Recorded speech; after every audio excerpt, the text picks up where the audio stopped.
Na verdade, aqui o A igual a 1 vai facilitar e eu vou focar no termo independente.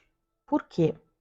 Porque a gente sabe que o produto das 5 raízes desse polinômio vai ser mais menos f sobre a. Então vai ser menos 12. Então o produto de todas as raízes deste polinômio de meu Bafomé, e para não dizer meu Deus, é menos 12. Então notem aqui, ó, se essas raízes forem números inteiros, o produto delas é menos 12. Então, o que a gente conclui daí? A gente conclui que, se tivermos raízes inteiras, essas raízes dividem o menos 12.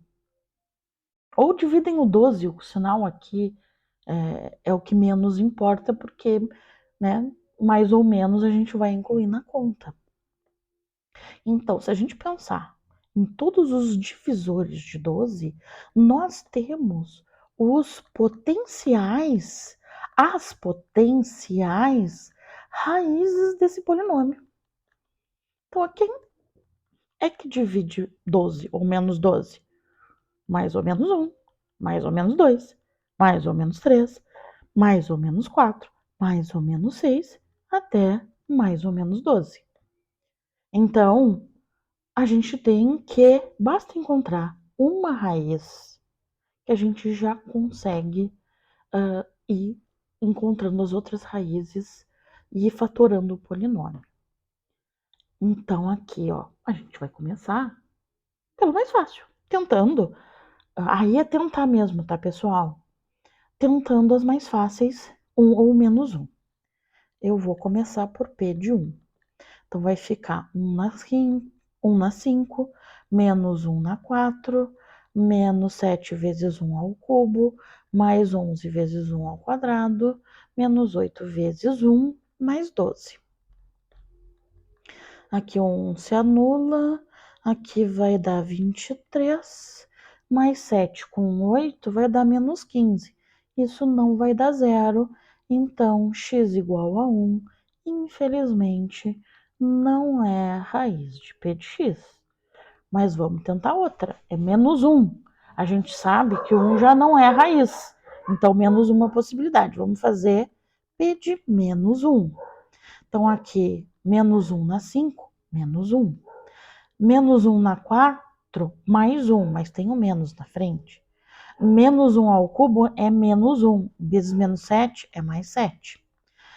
Menos 1 ao quadrado é 1, então aqui vai ficar mais 11. Menos 8 vezes menos 1 vai dar mais 8, mais 12. Infelizmente, isso também não é zero, isso significa que x igual a menos 1 também, infelizmente, não é raiz de p de x. 2 na 5, 32. Menos 2 na 4, menos 16. Menos 7 vezes 8, menos 56. Mais 11 vezes 4, mais 44. Menos 8 vezes 2, menos 16, mais 12. Aqui, ó, menos 16, 32 se anula. 44 com 12 dá 56. Isso aqui vai dar zero. Isso é excelente porque a gente acabou de descobrir que x igual a 2 é raiz de p de x. E aí a gente vai começar a conseguir fatorar esse polinômio. Se é raiz, o resto da divisão de p de x pelo divisor x menos a raiz, que é x menos 2, o resto é zero. E esse procedimento a gente já fez em exemplos anteriores para fatorar o polinômio. Eu vou fazer por Briot-Ruffini, porque é um processo mais rápido. Por Briot-Ruffini, eu coloco a raiz aqui nessa cela da grade de Ruffini, repito os coeficientes, então 1, menos 7, 11, menos 8 e 12. Separando o termo independente. Repete o primeiro, também vou acelerar. Acelerou. 2 menos 1, 1. 2 menos 7, menos 5, menos 10. Mais 11, 1. 1 por 2, menos 8. Menos 6 por 2, menos 12. Mais 12, 0. O que isso significa? Que o p de x foi dividido por x menos 2, resultou num polinômio de grau 4, em que aqui temos os coeficientes. X na 4, mais x ao cubo, menos 5x ao quadrado mais x menos 6. Então, notem que, em vez de ficar testando outros divisores do polinômio de grau 5, a gente reduziu o p de x nesse produto. Então, ó, aqui a gente já achou a primeira raiz. Na verdade, eu posso chamar de x1 igual a 2. Então, eu vou... Onde é que eu vou achar as outras 4 raízes? Aqui, em x menos 2? Não, a gente vai achar as outras raízes nesse polinômio de grau 4.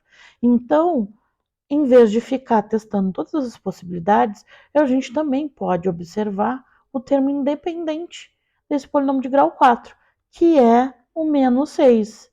Então, eu sei que as raízes desse polinômio de grau 4, se forem as raízes inteiras, elas dividem menos 6. Então, se eu pensar agora nos divisores de menos 6, eu tenho as possíveis raízes, então, candidatas a raízes desse polinômio de grau 4. Ou seja, quem é que divide 6? Ou menos 6? Mais ou menos 1, que a gente já testou, mais ou menos 2, mais ou menos 3 e mais ou menos 6. Isso quer dizer que esse mais ou menos 4 e esse mais ou menos 12, eles não precisam ser mais testados. E, na verdade, mais ou menos 1, se não for de p de x, não vai ser raiz desse polinômio de grau 4 da mesma forma. Só eu precisaria testar o 2, porque eu ainda não descartei o 2 como possível raiz desse polinômio de grau 4, porque 2 divide 6. Então, o que eu vou fazer? Esse polinômio grau 4, que eu vou chamar de q de x, eu vou calcular q de 2, para ver se 2 é a raiz desse polinômio de grau 4. Não esqueçam que a gente pode ter raízes repetidas, né? Então, esse seria o caso. 2 na 4 é 16, mais 8, menos 5 vezes 4 é menos 20, mais 2, menos 6. Então, aqui dá menos 26, e aqui 8, 10, 26. 26 menos 26 é 0. Então, ó, x1 é igual a x2 é igual a 2. Nós temos uma raiz repetida. Então, quer dizer que esse polinômio de grau 4, ele é divisível de novo por d de x é x menos 2. Então, eu vou fazer o procedimento de Briol-Ruffini novamente. Então, né, aquele acelerou. 2 vezes 1, 3 vezes 2, 6, menos 1, menos 5, 1, 1 vezes 2 mais 1, 3 vezes 2, 6, menos 6, 0. O que isso significa? Que esse q de x, esse polinômio de grau 4, ele é escrito como produto de x menos 2 por esse polinômio de grau 3. Então, que aqui estão os coeficientes. X ao cubo mais 3x ao quadrado mais x mais 3.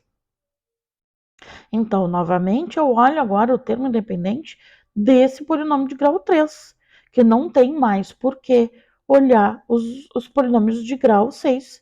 Né? Isso vai reduzindo as nossas possibilidades. Então, quer dizer que agora a gente está cada vez mais perto de achar todas as raízes. Então, notem, quem divide 3? Mais ou menos 1, que a gente já testou, mais ou menos 2 não divide mais, então não preciso testar o 2 de novo, nem o menos 2. E só resta o mais ou menos 3, porque o mais ou menos 6 também já caiu fora, porque 6 não divide 3, não é divisor.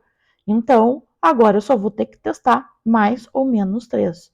E ainda, na verdade, vou fazer um teste mais objetivo, porque se eu vou chamar PQS, esse polinômio de f de x, esse polinômio de grau 3, notem o seguinte, todos os coeficientes dele são positivos. Quer dizer que se eu pegar um valor positivo e substituir no lugar de x, vai dar maior que zero, nunca vai dar igual a zero. Então, eu sei que x igual a 3 também não é raiz desse f de x e, portanto, não é raiz de p de x. Tá? Então, a última tentativa que a gente vai precisar fazer é com o menos 3, que vai dar menos 27, mais 27, menos 3, mais 3, que deu zero. Então, realmente, nós temos mais uma raiz, que é x3 igual a 3. Então, quer dizer que esse f de x é divisível por e de x, x mais 3. Então, vou usar também, vou aproveitar essa grade de Briol-Ruffini e agora dividir pelo polinômio e de x, x mais 3. Então, de novo, acelerou. Menos 3 mais 3, 0. 0 mais 1, 1 menos 3. Menos 3 mais 3, 0. Então, aqui, agora escrevemos o p de x como x menos 2. Vou até colocar o quadrado aqui. Agora a gente escreveu f de x, que era polinômio de grau 3, pelo produto de x mais 3, e agora o polinômio de grau 2, x ao quadrado mais 1. Então, ele está quase completamente fatorado, só falta encontrar as últimas duas raízes. E aqui, como a gente já caiu num polinômio de grau 2, a gente consegue encontrar as raízes que faltam, né, pela equação de segundo grau. Então, x ao quadrado igual a menos 1, então x é mais ou menos raiz de menos 1, então x é mais ou menos i. Né? Então, as duas últimas raízes são raízes complexas e conjugadas, confirmando lá os teoremas que a gente trabalhou. Então, aqui a fatoração completa de p de x é x menos 2 ao quadrado vezes x mais 3, e agora x menos i vezes x mais i. Na verdade, a gente vai trabalhar com essas duas fatorações aqui, ó. Aqui a gente chama da fatoração com coeficientes reais. Na verdade, quando a gente chega em termos de segundo grau, e esses termos de segundo grau são raízes complexas, a gente, quando quer trabalhar só com coeficientes reais, a gente deixa esse termo de segundo grau, não mostra as raízes complexas. E aqui a fatoração completa pelas raízes. Então, aqui eu só vou botar completa. Aí sim, tendo raiz repetida, complexa, a gente mostra todos os termos com esses produtos, né? X menos a raiz. Tá? Então, por vezes a gente vai precisar de um tipo de fatoração, outras vezes o outro